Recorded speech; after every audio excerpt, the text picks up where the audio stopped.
Hi folks, ఇప్పుడు మనం 17th one solve చేద్దాం. Find the least positive integer. Positive integer అంటే ఏంది? ఎన్ వాల్యూలు ప్లస్లలో ఉండాలి. లీస్ట్ అంటే తక్కువలో తక్కువ 1 2 3. ఈ ఎన్ వాల్యూ ఎంత వస్తుందో కనుక్కోమన్నాడు అంతే. సో నేను ఫస్ట్ ఏం చేస్తా, 17th సొల్యూషన్ గివెన్ ఇచ్చింది రాసుకుందాం.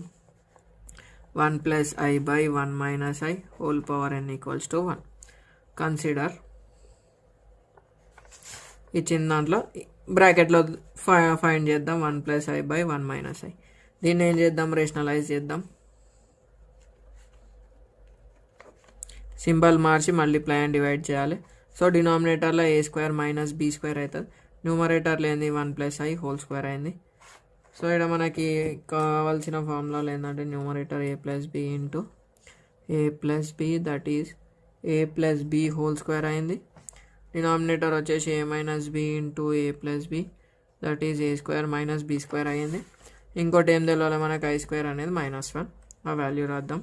న్యూమరేటర్ది రాసేద్దాం. 1 + i² + 2i. ఎందుకు bro a + b whole square రాసినా ఇక్కడ రాయలేమంటే ఇక్కడ రాద్దాం. జస్ట్ ఫార్ములాస్ని ఇంప్లిమెంట్ చేస్తున్నాం, దానికి మించి ఏం లేదు. ఇక్కడ చూడు, 1² 1, i² అంటే ఏంది? -1 కదా.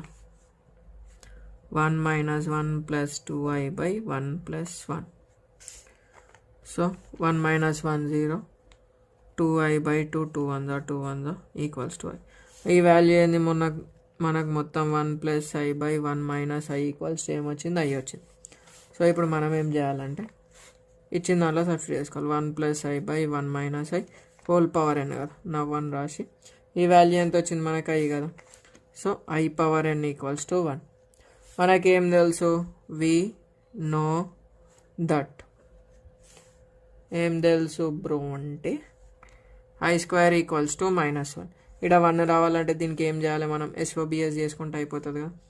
i² whole square = 1, i/4 = 1.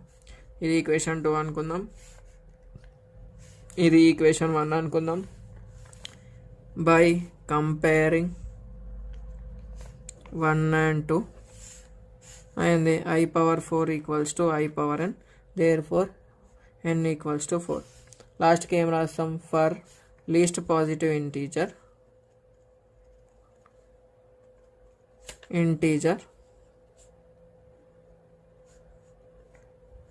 n should be 4. ఇట్లా మనం లాస్ట్కి రాసేసినాం అనుకో, కంప్లీట్ అయిపోతుంది. అంతే, సింపుల్.